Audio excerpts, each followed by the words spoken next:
também é mais um assunto delicado.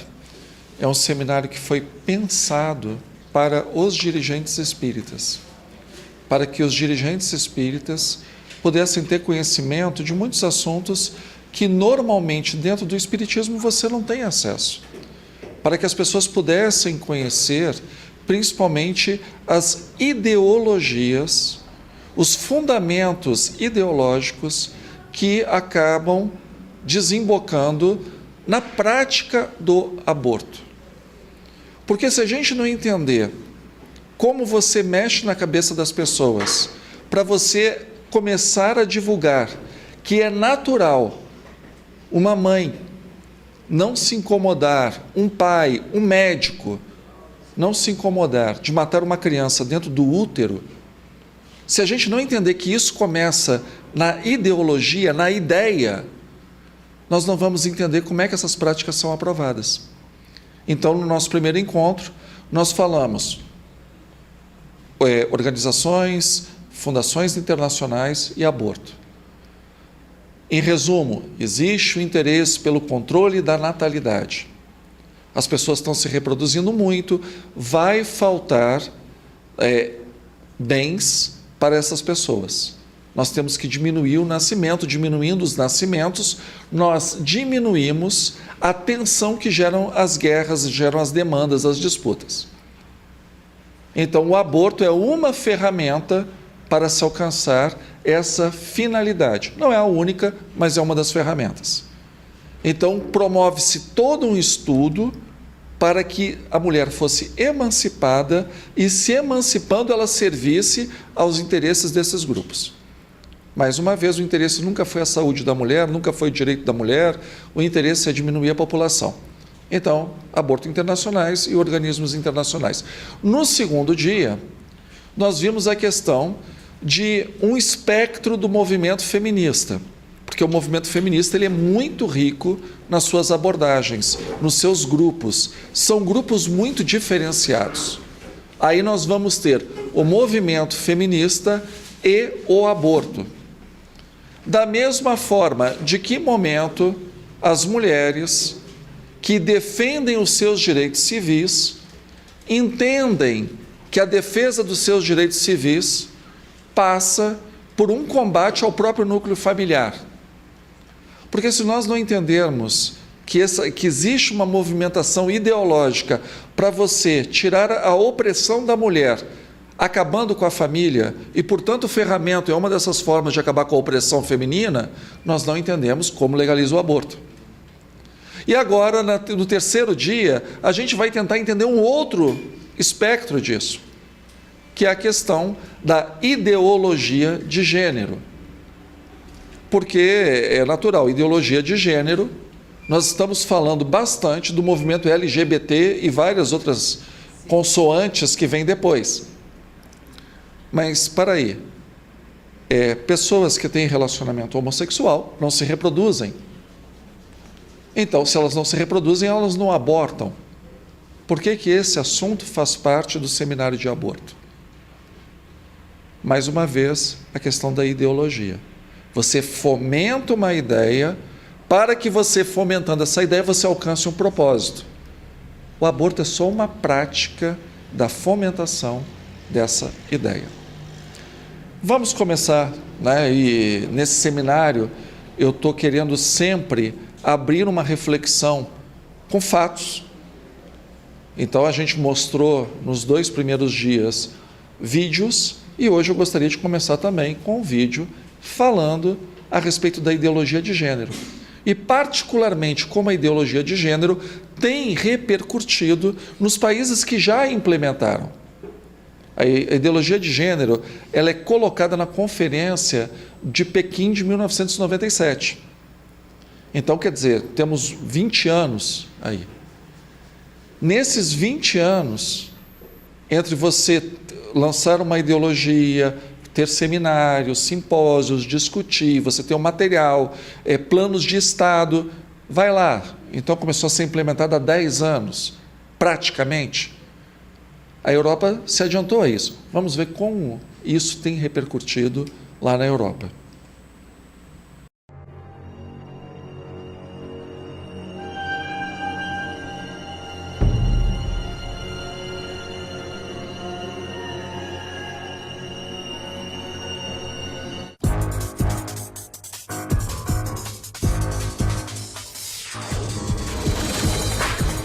If you consider this revolting and perverted, understand that you will be seen as an intolerant, shallow person who should visit a psychiatrist.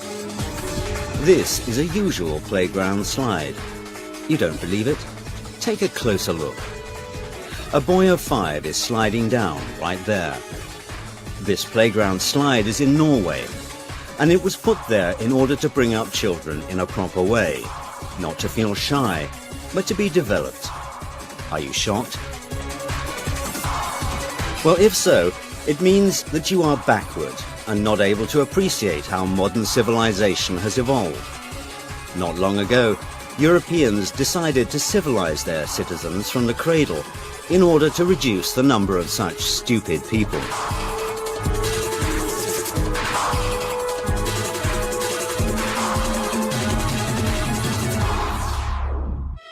The youngest children are taught core values through the examples of toy animals. This French book has the title Little Fox Jean Has Two Mums. And here is a story about a baby penguin entitled The Tango of Two Fathers. Why not? Preschool teachers in kindergartens read such books to children. Teachers use special methods and techniques which are being worked out in ministries. For example, the Danish Ministry of Equality has printed a guideline for nursery teachers called Kindergartens, where there is a place for peppy princes and pirate princesses. In Latvia, you can find books for boys entitled The Day When Carlis Was Carleen, and for girls, The Day When Ruta Was Richard, published under the patronage of the ministry. And you encounter the same situation in Germany. For instance, the pupils of one German school swapped sexes. In honor of Gender Equality Day, boys and girls cross-dressed. In fact, everybody took part, both teachers and students, because, according to Europeans, it helps to reach mutual understanding.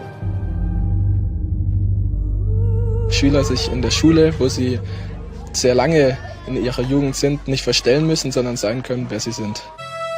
If you're shocked by all this, that handicraft and PE teachers can come to school in a skirt with makeup and high heels, and a maths teacher can come to school wearing men's trousers and false beard, then it means you are backward. LGBT ideologists are sure that a man in his infancy is neuter.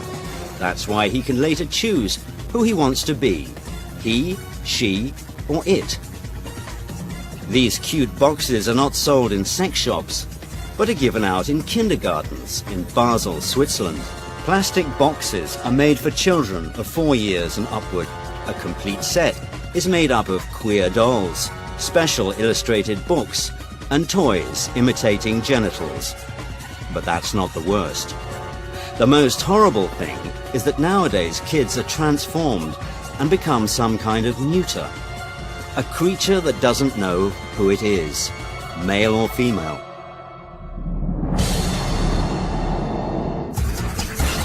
This is Max. He is 2. His English father and mother dress him in boys' trousers as a boy and girls' skirts. Though Max was born as a normal boy, his parents consider this meaningless. Until the boy decides for himself who he is, his parents make him play with both toy cars and dolls. His mother paints his nails and pins up his hair with girlish hairpins. And his father shows him how to assemble a robot. According to his parents, they do it for the sake of their child. According to Lisa, Max's 23-year-old mother, a gender-neutral upbringing gives a child the freedom to choose between stereotypical male and female clothes and toys. He gets dressed and plays with toys the way he likes. From an early age, Max, who is brought up as God knows who, and his parents and hundreds of thousands of European families have fallen victim to a modern gender theory, which turns people into neutered creatures. The formation of such people of the future begins in special kindergartens. Here is one such preschool institution in Sweden. The kindergarten Egalia has been operating since 2010 in Stockholm. Here, the children are treated as if they have no gender. Instead of han or hon, which is translated from Swedish as he or she, a child is called hen, which means it. This neuter word was added by pedagogues to their word armory from non-traditional sexual minorities. That's probably the reason why the director of the kindergarten, Lotta Rajalin, considers this procedure to be the most democratic. So I think we are going to change girls to boys and boys to girls, and that's of course not what we are doing. We like to give every human being the same rights, the same possibilities, the same responsibilities, and that is a question of democracy. Here is how this democracy works. Kids play with neuter dolls and read books about a boy who loved pink and a dress with white polka dots. Boys must play in a doll kitchen with girls, and girls must build cities with Lego construction blocks. And this is also the situation in France, where bureaucrats from the Department of Education came to one of the kindergartens. They were shown an open lesson, where kindergarten teachers help children to overcome stereotypes. The figures of boys and girls are attached to a blackboard. The children's task is to dress the figures so that they portray neither male nor female.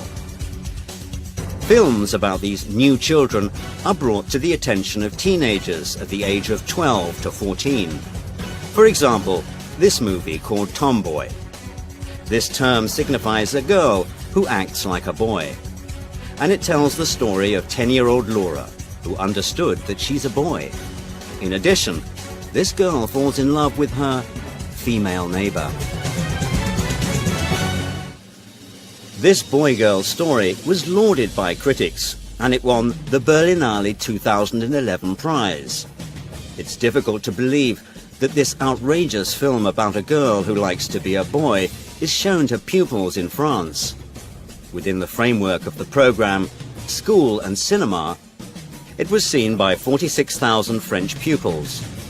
And German teenagers at the age of 13 are given odd questionnaires, where they must think, do they belong to the right gender? Here are several questions.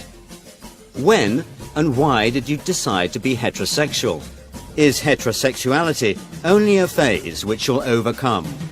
Is it possible that your heterosexuality is the result of the neurotic fear of the people the same gender as you? You must admit that such questions are difficult to make out by adults, say nothing of 7th graders. They try to make neuters of modern children who fall victim to a doctrine accepted in 1995. This was when the transformation of a person into a mysterious it began. In Beijing, during the UN World Conference, the notion sex was changed to gender, out of respect for people of non-traditional orientation. At the time, it seemed nothing special, but many psychologists and sociologists think it could lead to the fall of human civilization.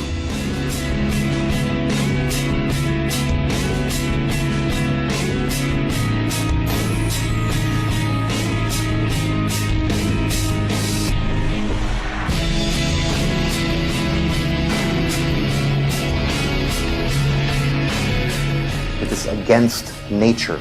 The concept of gender mainstreaming, it's an ideology, it's not a science, although you can study gender mainstreaming, gender studies, you can study in European universities, but it's not a science, it is an ideology. It's an ideological study, and this ideology says that the social gender, the social sex is only trained and educated, achieved by education, and that beside the roles of men and women are many, many other roles one can choose for himself, and that is a big enrichment of personal life to choose one of those roles. To impose, for example, homosexual relationships as normal as heterosexual relationships.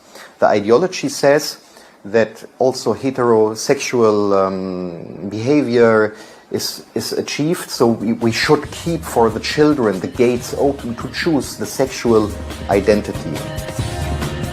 How did it happen that conservative Europe having honoured family traditions and traditional values, began to accept the freedom of minorities and legitimised the corruption of kindergarten children. The fact is that nowadays many followers of non-traditional European values are in the halls of power, as the analysts say. This is Audun Lysbakken, a Norwegian politician and millionaire who doesn't conceal his non-traditional orientation.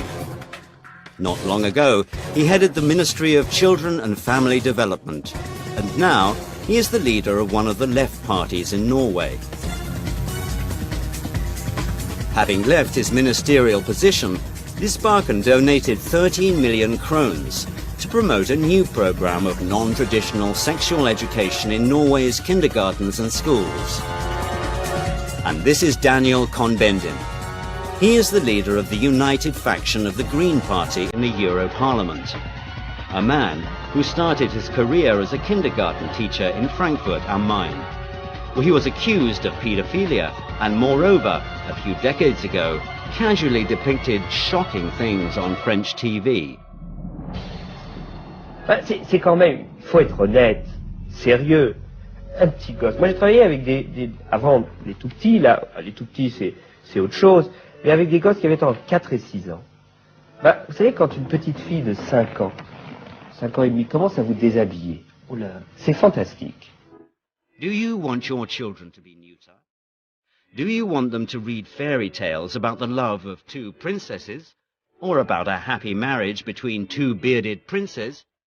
Okay, then go on and keep mum, and support same-sex marriages. And in this case, in a few years, all family values will likely be destroyed.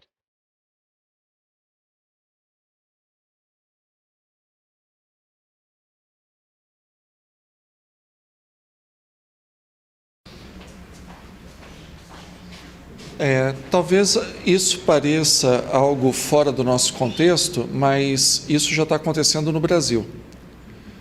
Aqui vocês têm tirado da internet, sites de notícias.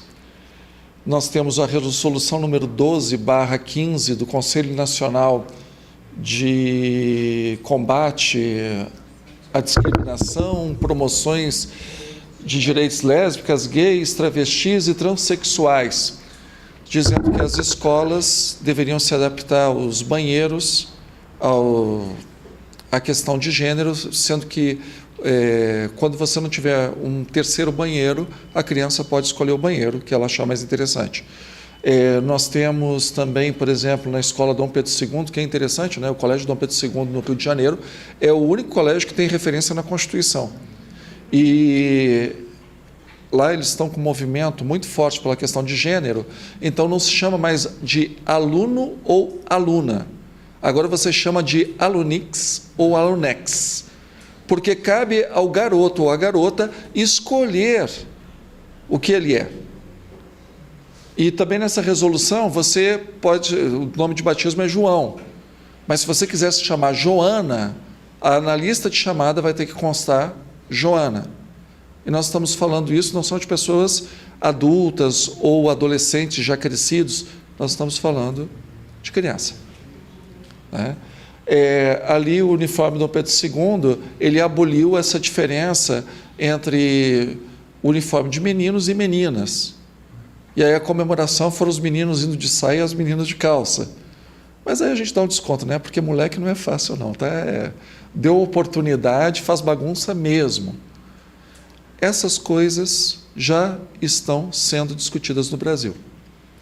E só não passaram no Congresso Nacional porque existe uma ala conservadora que acompanha todas essas medidas e que, quando vai ter votação, eles pedem para entrar em contato com seus parlamentares e, pelo menos, tirar de pauta. Porque isso entrar no Plano Nacional de Educação. E como não conseguiram, em 2014, 2015, colocar no Plano Nacional de Educação, o Ministério, então o ministro da época da Educação, começou a fazer uma pressão de passar verba só para os municípios e estados que colocassem nos planos municipais e estaduais a questão do estudo de gênero. E aí nós temos que pensar, ok, há 20 anos não se discutia isso. Em que momento as pessoas começaram a discutir isso de tal forma que tem um patrulhamento hoje, que se você se coloca contra isso, você vai ser etiquetado dos piores rótulos possíveis. Se você se contrapor a isso, dizendo, eu não concordo, aí, amigo, amiga, amiguex, prepare-se, porque você não vai ter, normalmente não vão te dar espaço. A rebordosa é grande, porque não existe um processo dialético de conversa, existe barulho. E esses grupos são pequenos, mas são grupos militantes e barulhentos, e não estão a fim de discussão. Por um motivo muito simples, na discussão, com certeza, perde, porque a base é ideológica, não é factual. A pessoa quer impor uma ideologia. Vamos tentar entender essa história, como começa a construção dessa ideologia. Vamos falar do Dr. Harry Benjamin. Todo mundo sabe que Freud foi um pesquisador que abriu um campo que até então a humanidade desconhecia. E, em palavras bem simples, nós somos seres sexuais por natureza, mas nós precisamos viver em sociedade. Nós somos seres instintivos, mas somos seres racionais. A sociedade vai nos impor limites. Então, nós não poderemos vivenciar na plenitude os nossos instintos. O nome disso é repressão. Essa repressão, ela vai para um lugar chamado inconsciente. E ela vai ficar ali fermentando. Essa fermentação vai alimentar as nossas neuroses. Os animais não são neuróticos, os animais não têm inconsciente, porque eles não sofrem de repressão. Logo, para você se adequar às suas regras sociais, você não vai poder fazer o que você gosta, o que você quer. E na visão freudiana, nós somos bissexuais, mas nós temos que nos adaptar a essa colocação social, que espera de nós que nós desenvolvamos papéis. É óbvio, né, que a psicanálise é muito mais complexa do que eu estou falando. Eu estou fazendo uma síntese, permitam-me o pleonasmo, estou fazendo uma síntese sintética. Tá? Pois bem, mas isso abriu toda uma área para discussões e uma área para raciocínios. O Dr. Harry Benjamin, ele é alemão. E na Alemanha, em Berlim, ele era uma pessoa extremamente curiosa, até onde eu sei, heterossexual, casado, 60 anos de casamento, bem casado, mas era médico, e um médico com uma visão social, assim, curiosa. Então, ele tinha um outro médico que era, começo da década do século XX, já era um ativista homossexual, o Dr. Magnus Hirschfeld, e ele ia com esse Dr. Magnus Hirschfeld nos inferninhos gays de Berlim. E o que chamava a atenção dele era a forma como muitas pessoas, principalmente os homens, gostavam de se vestir de mulheres. Ok, para um país tropical e carnavalesco que nem o nosso, a gente está aí, daí, o que tem isso de mais? Bom, pensa que você está em Berlim, não é carnavalesco, não é tropical, e você está no começo do século XX. Você não está falando do século XXI. Então, é 100 anos de distância, é outra mentalidade. E isso chama a atenção dele. Ele era uma pessoa que estudava muito a questão da tuberculose. Ele vai apresentar os estudos dele nos Estados Unidos. Quando ele retorna, o navio dele retorna bem no período que inicia a Primeira Guerra Mundial. Aí os ingleses pegam todo mundo que está no navio, que é todo mundo alemão, e falam: olha, se vocês quiserem ir para o continente europeu, vocês vão para um campo de prisioneiros. A outra opção é vocês voltarem para os Estados Unidos.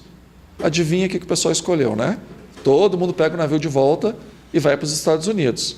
E nos Estados Unidos, ele começa a estudar a questão da sexualidade, principalmente do travestismo. Um outro sexólogo, e ele se especializa na área de sexologia, chamado Alfred Kinsey, apresenta para o Dr. Harry Benjamin uma situação muito curiosa, que para os dois era novidade. Daqui a pouco eu vou falar do Dr. Kinsey.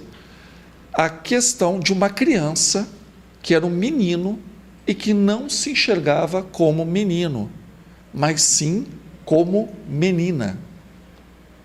E ele queria viver como menina.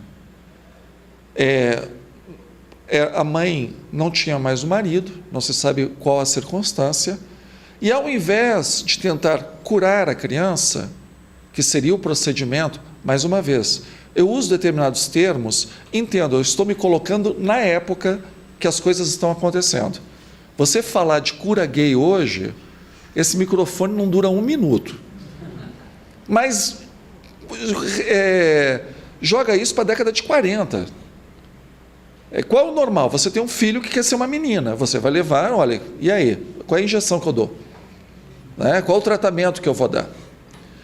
E o Dr. Kinsey, sabendo dessas pesquisas do Dr. Harry Benjamin, percebe o Dr. Harry Benjamin que está diante de um caso diferente do travestismo. Ele é que inicia essa visão da transexualidade. A pessoa não consegue se identificar com o seu corpo biológico.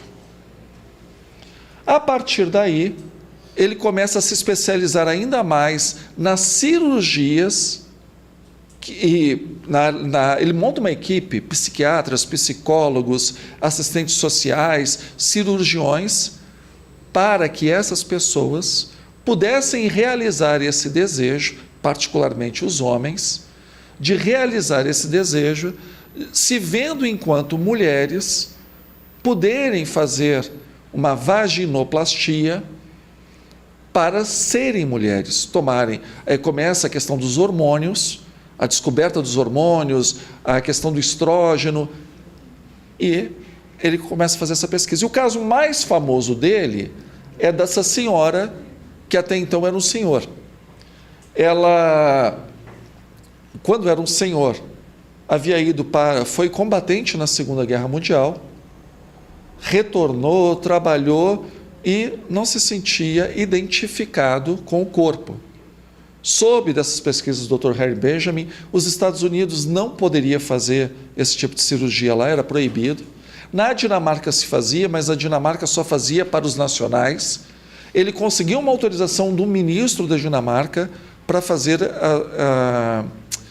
a cirurgia que, na época, hoje nós chamaríamos de redesignação de sexo, que seria essa mudança. Pois bem, ele escreveu um livro, e escreveu a biografia dele falando do Dr. Harry Benjamin, e todo o apoio que esse Dr. Harry Benjamin havia dado. E pelo que eu estudei, o médico era muito gente boa mesmo, assim, ele acompanhava os pacientes até a velhice. Ele ligava para os pacientes, ex-pacientes, saber como é que estavam, e não só nessa área da sexualidade, qualquer área. Ele era uma pessoa muito educada, muito prestativa, muito preocupada com as pessoas que frequentavam a clínica dele. E é que daqui eu não estou enxergando, gente. Só um minutinho. George William Jorgensen, depois se tornou Christine Jorgensen. Mais fácil, né? Christine. A Christine, ela escreveu uma biografia e, a partir daí, ela deu um upgrade, uma publicidade muito grande para esse trabalho. E também nós temos que entender a época. Se a pessoa era homossexual, havia a questão de você fazer tratamento com psiquiatras, fazer tratamento com psicólogos. Você estava sujeito a eletrochoque, lobotomia e sanatório. E, por exemplo, essa cirurgia de redesignação de sexo, vulgo, né, troca de sexo, não poderia ser feita porque não havia autorização legal para você castrar um homem. Porque é disso que nós estamos falando, de castrar uma pessoa. Aí teve até uma revista que pegou a Christine, colocou como mulher do ano, né? E ela foi uma grande militante da questão dos transexuais, que até então era um tabu na sociedade. E, para ser sincero, parece que as pessoas nem sabiam que isso existia. O travestismo, ele é narrado exatamente por esse outro médico alemão, com o qual o Dr. Harry Benjamin, na juventude, ia nesses bares gays, lá em Berlim, que era o Dr. Magnus Hirschfeld. Ele usa o nome travestismo para os homens que se vestem de mulher. Pois bem, a partir daí começa a discussão, a publicidade das pessoas que não se sentem identificadas com o seu corpo, mudarem, através de hormônios e de cirurgias, a própria biologia. Ok? Aí nós temos esse senhor, Alfred Kinsey, que lança em 1948, 49, uma pesquisa dele chamada Sexual Behavior, né, Human Male, que numa tradução assim bem simplista em português é comportamento sexual do macho humano. Assim, numa tradução literal, seria isso. Onde ele estuda diversos casos sexuais dos homens. E ele faz a chamada escala Kinsey, que vai de 0, totalmente heterossexual, a 6, totalmente gay. E as pessoas, na avaliação dele, dificilmente você acha uma pessoa 6 ou uma pessoa 0. A massa está no meio dessa escala. E esse estudo tem uma grande repercussão. Por exemplo, nos Estados Unidos, 50% dos homens são gays. Que coisa, hein? Não, totalmente de acordo com a pesquisa dele. Lembrem-se, né? O Douglas foi bom ele ter comentado. Toda vez que eu falar, eu estou falando como se eu fosse o pesquisador, como se eu estivesse na época dele. Eu não estou trazendo para a nossa época, não. Eu estou me colocando como uma pessoa, como se eu fosse um jornalista daquela época. Então, os americanos, 50% são gays. E é muito interessante o livro do Kinsey. Ora, o homossexualismo, que hoje não se usa mais, né, século XXI, porque o ismo da ideia de doença. Então, por exemplo, vocês que são do espiritismo, tomem cuidado. Que espiritismo termina em ismo. Né? Então, para as pessoas, mas na época não se falava isso, falava de homossexualismo, homossexualidade. Aí, qual é a questão?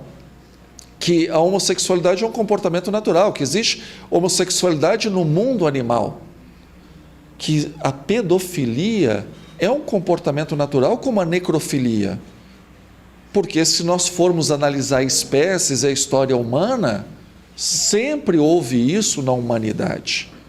E esse sujeito virou um popstar, né? O que nós chamaríamos hoje de celebridade.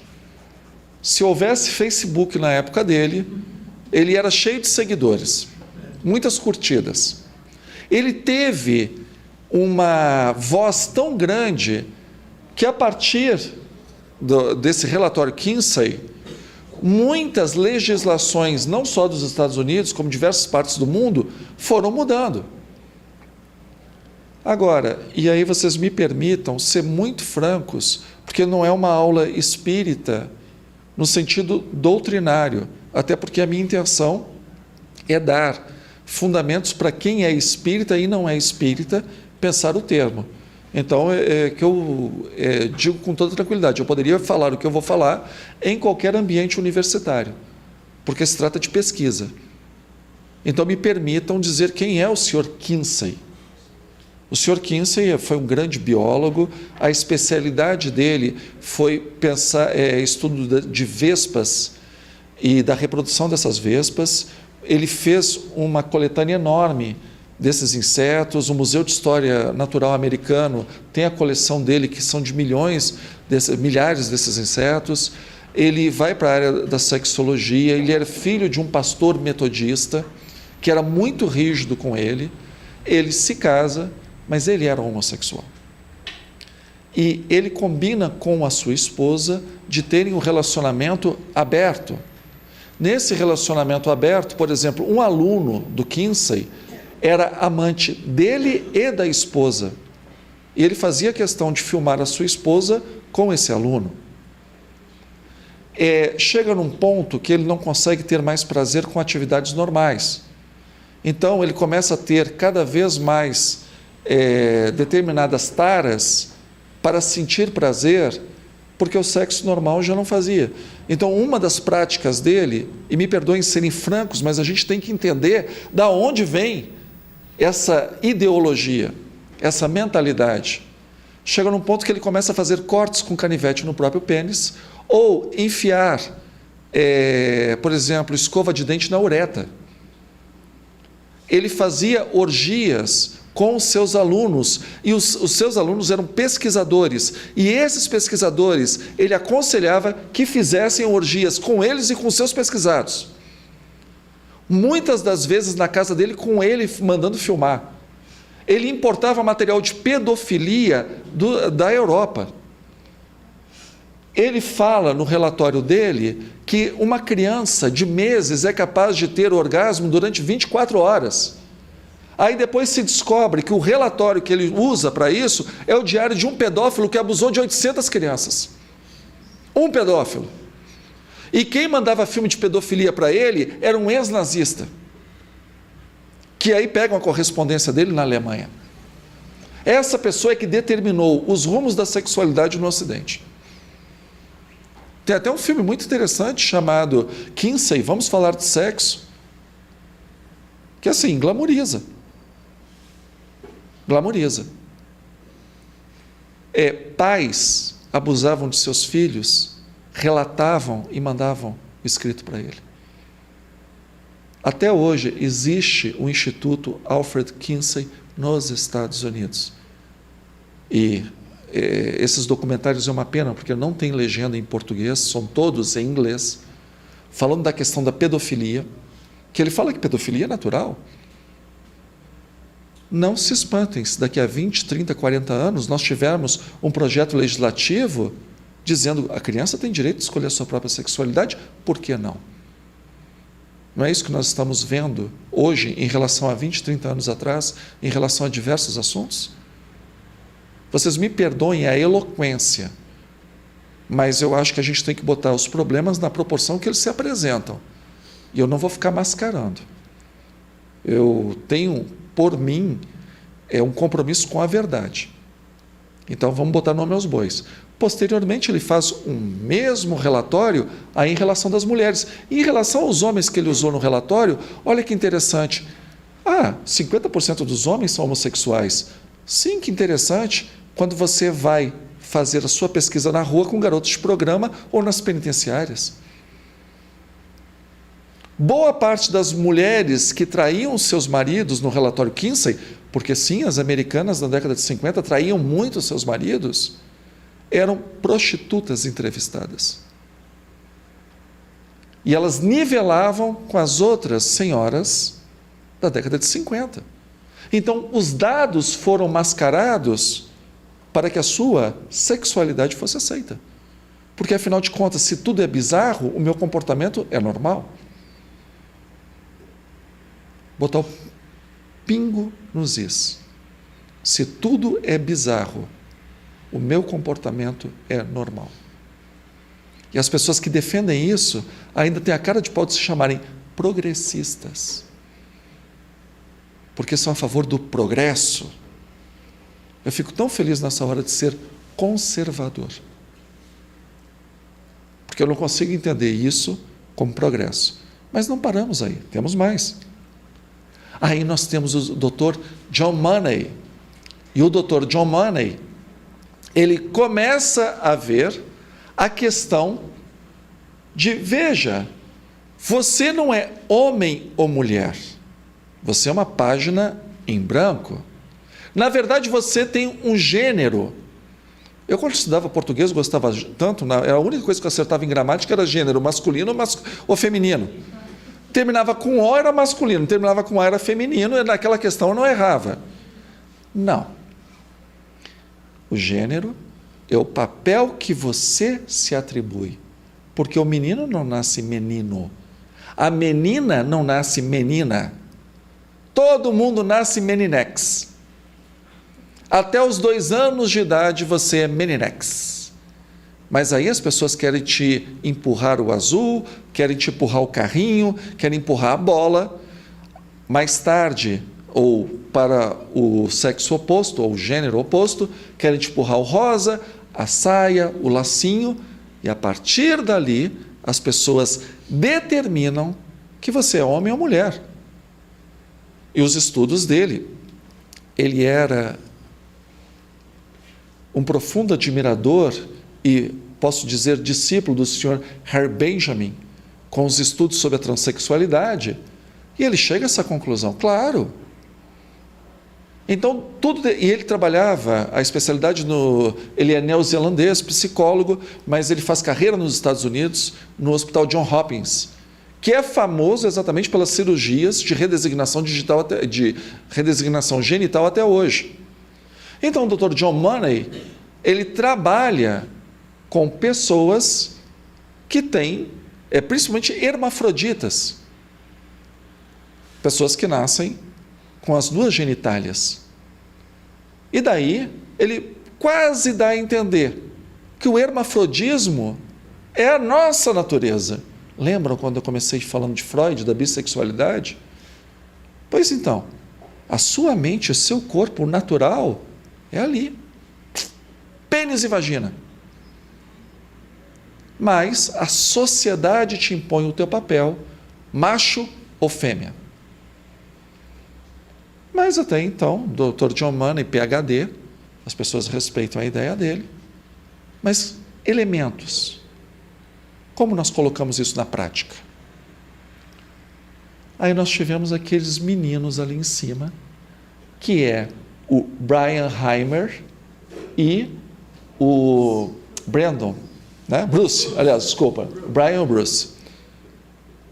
Que esses 2 meninos são gêmeos, eles têm um problema de fimose, e com o problema de fimose, primeiro pegam o Bruce para fazer uma cirurgia com bisturi elétrico.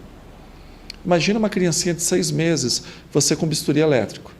Aí vão fazer o corte, a incisão no prepúcio, e o bisturi não está calibrado, não está bem calibrado. Aí não conseguem cortar o prepúcio do menino. Aí eles aumentam a calibragem e eletrocutam o pênis do garoto. De forma que o pênis, a mãe narra, que o pênis dele fica parecendo um carvãozinho, é uma criancinha, né? E depois apodrece e cai. E aí vocês imaginam o drama dessa família, com um filho que passa por um acidente desse e não tem pênis.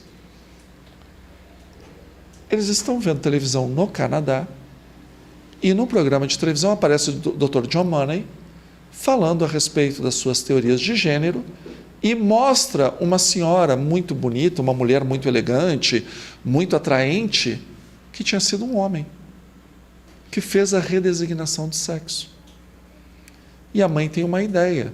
Porque imagine, quem aqui é mãe, você leva o teu filho em família para o parquinho, como é que faz para trocar a fralda? As pessoas te perguntam, e aí, é menino, é menina? Você vai falar o quê? É um menino sem pênis? É uma situação muito complexa. A partir daí eles entram em contato com John Money, e John Money fala, puxa vida, é o que eu preciso para comprovar a minha teoria. ele começa a fazer todo um trabalho para criar o Bruce como menina e o Brian como menino. E fala para os pais nunca contarem para o Bruce que um dia ele já foi menino. Aos 2 anos fazem uma cirurgia e tiram depois os testículos do garoto. Desculpa, gente, eu sei que é um assunto que é chocante, mas eu preciso dizer como o assunto aconteceu. Desculpem o incômodo, mas é importante eu ser muito claro na minha colocação. Ao contrário do que eu vivo falando para os meus colegas dirigentes, eu não vou embrulhar para presente. Porque se eu embrulhar para presente, eu vou estar mascarando o que aconteceu. Criam esse menino e ele começa a ter um acompanhamento anual com o Dr. John Money. Ele vai a Boston, eles moram no Canadá. E o Dr. John Money obriga a esse garoto a se comportar como uma menina e ele não se sentia uma menina. Ele gostava de coisas de menino, ele queria se vestir que nem menino, ele queria participar do grupo dos meninos. Mas o Dr. John Money não permitia. E quando ele ia fazer as consultas, ele botava as 2 crianças e não deixava os pais entrar. Mandava as 2 crianças tirarem a roupa e falarem: vocês estão vendo a diferença entre você e ela? Sabia que você é menina? Sabia que ele é menino? Olha, sabia que menino põe o piu-piu na menina? Aí fazia as crianças fazerem posição sexual simulando sexo. E chega num ponto que as crianças não querem mais. Aos 14 anos, os 2 já estão envolvidos com droga, com roubo, fugindo da escola. E aí o pai resolve chamar o Bruce e contar a história. A família, a mãe virou alcoólatra, o pai perdeu o emprego, assim, uma tragédia familiar. E o pai conta para o garoto por que ele se sentia daquele jeito. E aí ele entende que ele sempre foi menino. E aí ele resolve assumir o seu papel como garoto. E ele utiliza o nome David, não mais Bruce, porque Davi venceu Golias. E ele se sentiu um Davi que tinha que vencer todas essas questões, principalmente o trauma causado por esse eminente psicólogo que, por conta dos seus estudos, a sua cartilha de tratamento de crianças no mundo, seguiam os estudos desse senhor. Muita criança que tinha o mesmo problema do Bruce, aliás, teve o tratamento de ser forçado a assumir uma sexualidade que não era sua. Que não era sua. Porque ninguém discutia com esse cara, ele era o dono da bola. Pois bem, aí o David começa a tentar ter uma vida normal. A vida dele, claro, tem um salto de qualidade muito grande, porque há uma identificação entre o seu corpo e o seu psiquismo. E aí ele vê o Dr. John Money na televisão. Aí tem um repórter que procura ele. Eu estou sintetizando muito o caso, para saber da sua história, dizendo que o Dr. John Money continuava fazendo as mesmas coisas com outras crianças. Aí ele torna o caso dele público, num documentário. Primeiro ele dá entrevista na revista Rolling Stones, que depois acaba virando um livro, e depois um documentário. E aí a carreira do Dr. John Money vai para o espaço. Esse senhor cria a ideologia de gênero, que com a situação desses gêmeos se comprova que o menino era menino, foi criado como menina, nunca aceitou ser menina antes dos 2 anos de idade, portanto nunca foi uma página em branco. Aí, tanto que na Noruega é considerado o país com maior igualdade de gênero. Aí fizeram um documentário chamado Paradoxo da Igualdade. Por que na Noruega, que é considerado o país primeiro lugar na questão de igualdade de gênero, os homens continuam procurando profissões de homens e as mulheres continuam procurando profissões de mulheres? Porque praticamente não tem mulher na engenharia civil e praticamente você não tem homem na enfermagem. E mesmo quando existe todo um programa governamental norueguês para que isso ocorra, depois de 2 anos, volta todo mundo ao natural. Por quê? a questão de gênero, ela não pode ser ideológica. A questão de gênero, ela faz parte do psiquismo e da biologia humana.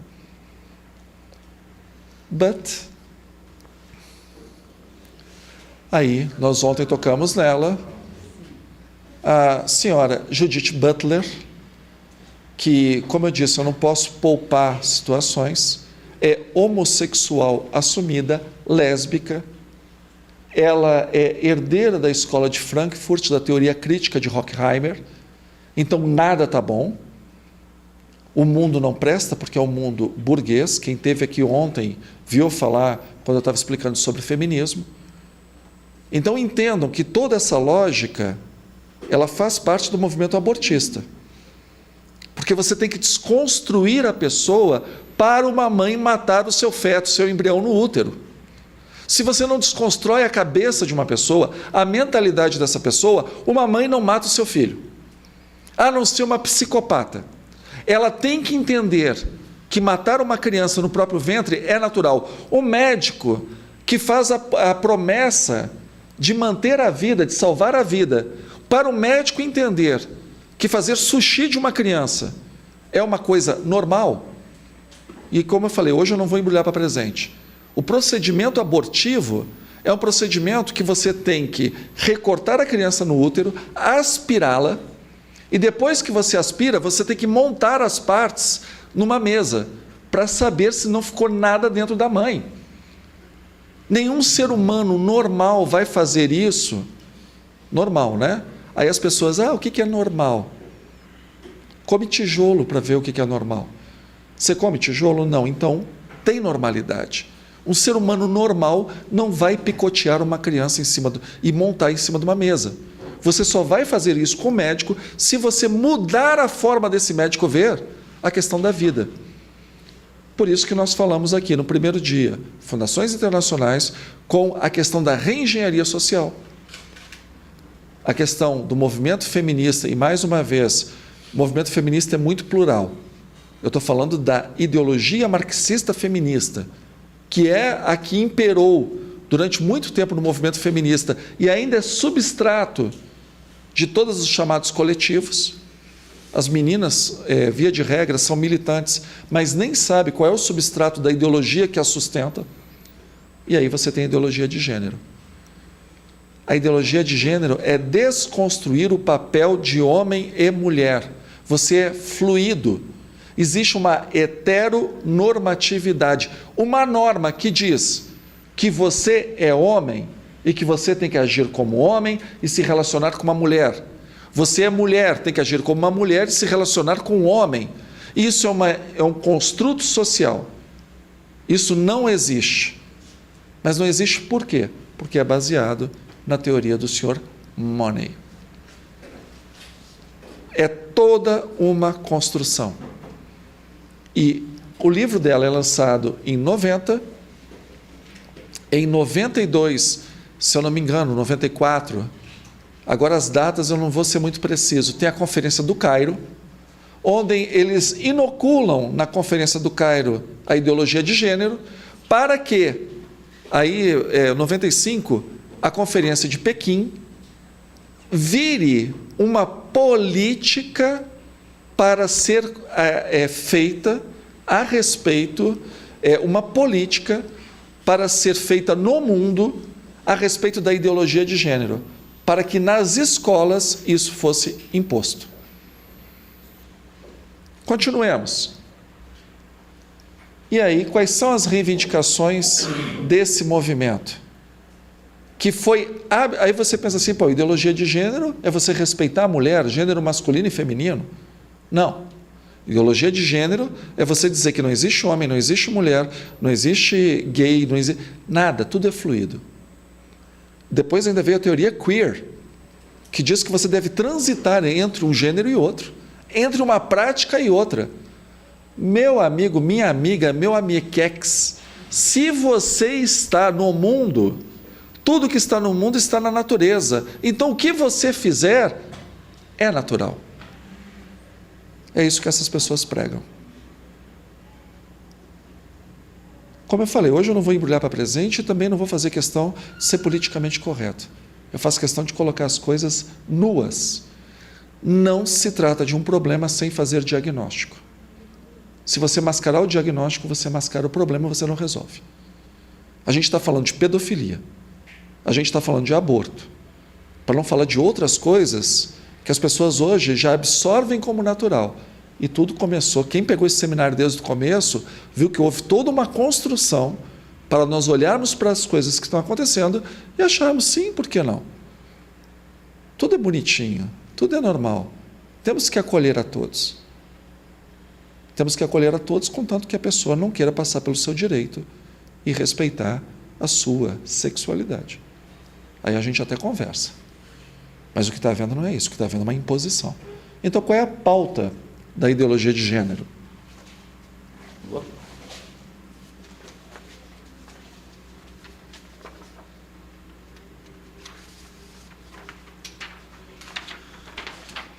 Que os homens inventaram a história, a ciência e a religião para oprimir as mulheres e que as mulheres devem se reelaborar para conseguir a sua libertação. Lembram do que a gente viu ontem sobre o livro do Marx e Engels, Simone de Beauvoir e todas aquelas outras, né? Betty Friedan, Sulamit Firestone e por aí vai. Você tem que reelaborar o papel da mulher. A mulher não pode ser mulher, se ela quiser se libertar do homem. Autonomia das mulheres. Autonomia em relação a quê? Em relação ao homem. O homem sempre é visto como um opressor, independente dele ser ou não ser. É quase uma visão assim, todo homem é um estuprador. A ruptura com normas sociais tradicionais, entenda-se, cultura judaico-cristã, e o ensinamento religioso, por serem opressores, que a maternidade e a complementariedade entre homem e mulher são obstáculos à liberdade da autorrealização da mulher. Se você entende que o homem te completa e você entende que a mulher te completa, você está impedindo de se autorrealizar ou realizar a sua companheira. Por isso que as coisas têm que ser fluídas. E que o determinismo biológico, o que é determinismo biológico? X, X, X, Y.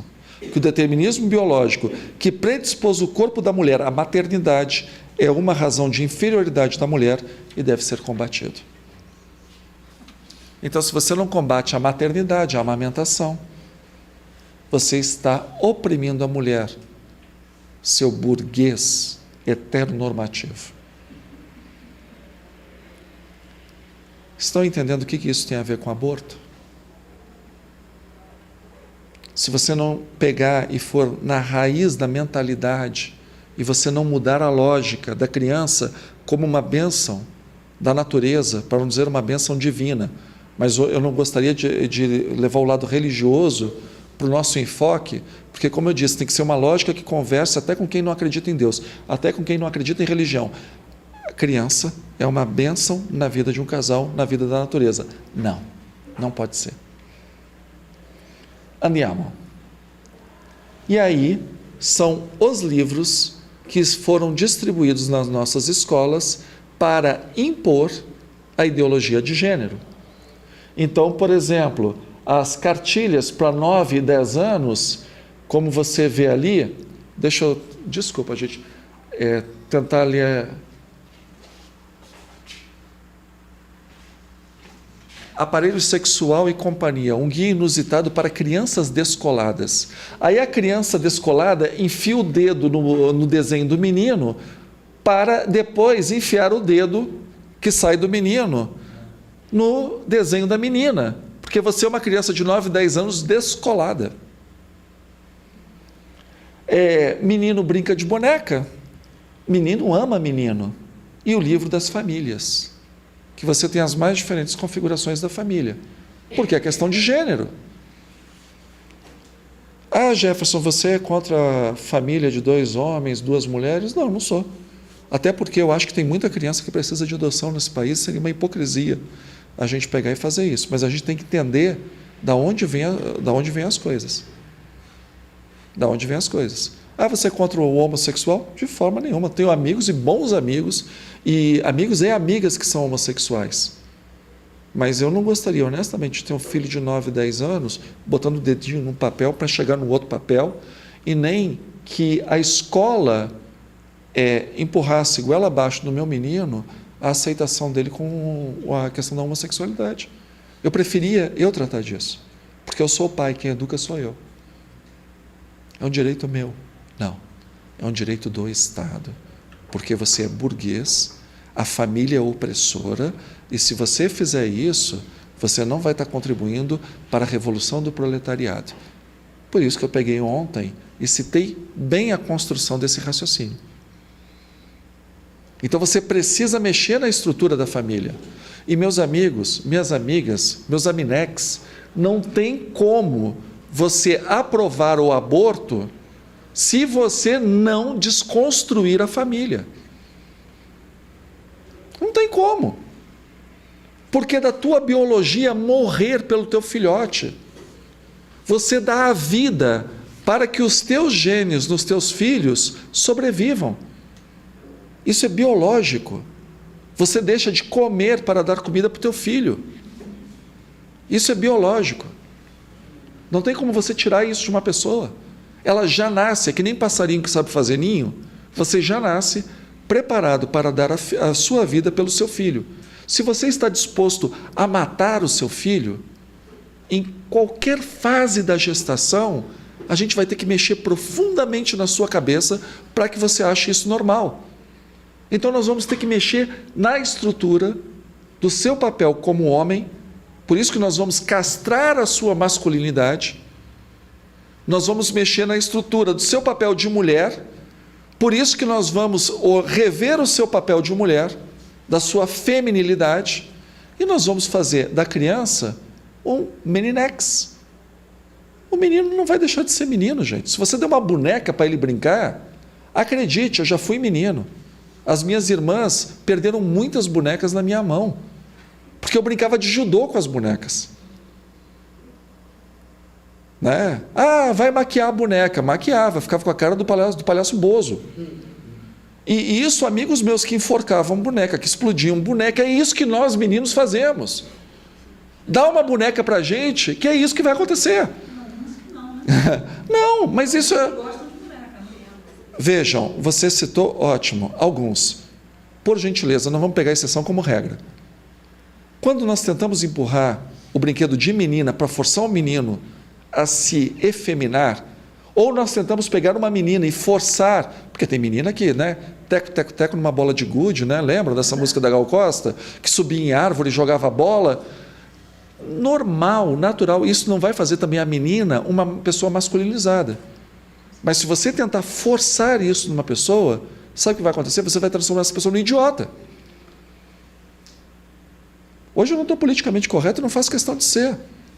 Você vai transformar esse menino numa pessoa que não se identifica. Aí ele vai estar com 50 anos de idade pensando, ai meu Deus, eu gosto de mulher.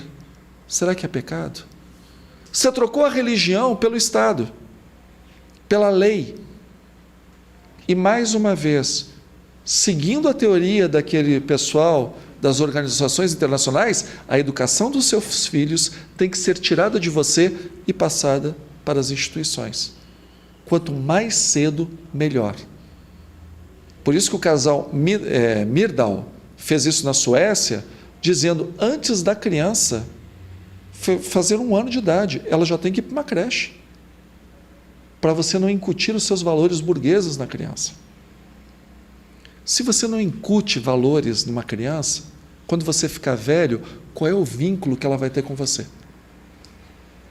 Se você olha para uma criança e acha que é obrigação do Estado dar banho, trocar a fralda, educar, limpar, o que te impede de olhar para uma criança e não ter mais vínculo com ela? Se nós não mexermos na sua cabeça, nós não vamos conseguir que você ache normal matar o seu filho no seu ventre. Por isso que essa conversa sobre ideologia de gênero, sobre fundações internacionais, se a gente não mexe nisso, você não entende por que as pessoas estão abortando. Porque não é natural abortar. E sim, ouçam o que está na internet, psicólogos, antropólogos, progressistas. Sim, existe o natural, existe aberrações. Existe. Matar uma criança é uma aberração, não é natural. Não, mas veja, em todas as épocas da humanidade, adultos mataram crianças. Sim, e sempre foi uma aberração. Vamos ser sinceros. Com essas coisas nós não podemos flexibilizar, porque a gente está falando de vida, gente. Então, é isso que tem chegado nas nossas escolas com a ideologia de gênero. E me preocupa muito, porque eu já fiquei sabendo que alguns centros espíritas, aí nós colocamos ideologia de gênero aonde? Na evangelização. Nas igrejas, na catequese. Só que vocês viram o naipe das pessoas que criaram isso. Uma tabelinha só para entender qual é a diferença entre sexo e gênero. Sexo natural, natural no sentido de natureza, homem e mulher. Gênero é social, é um construto social, é cultural. Sexo é um produto de uma reprodução biológica. O gênero é um produto de uma reprodução social. Gênero é algo que você prega na prateleira. O que você quer pegar? Homem, mulher, travesti, transexual, pederasta, pedófilo. O que você quer pegar na prateleira? Sexo é genético, físico, biológico, anatômico, fisiológico, cromossômico, hormonal. Gênero convencional, social, cultural e político. Sexo imutável, estável, fixo, universal. Gênero mutável, instável, fluido. Tão bom no espiritismo quando a gente achava que fluido só tinha impasse. Né? Efêmero, variável segundo as épocas e as culturas. Sexo é objetivo. Gênero é subjetivo. Sexo é interno ao indivíduo. Gênero é um comportamento, então ele é externo. O sexo é abordagem setorial. O gênero é holístico. E aí está a bibliografia. Bom lanche para vocês. Depois a gente abre para os debates.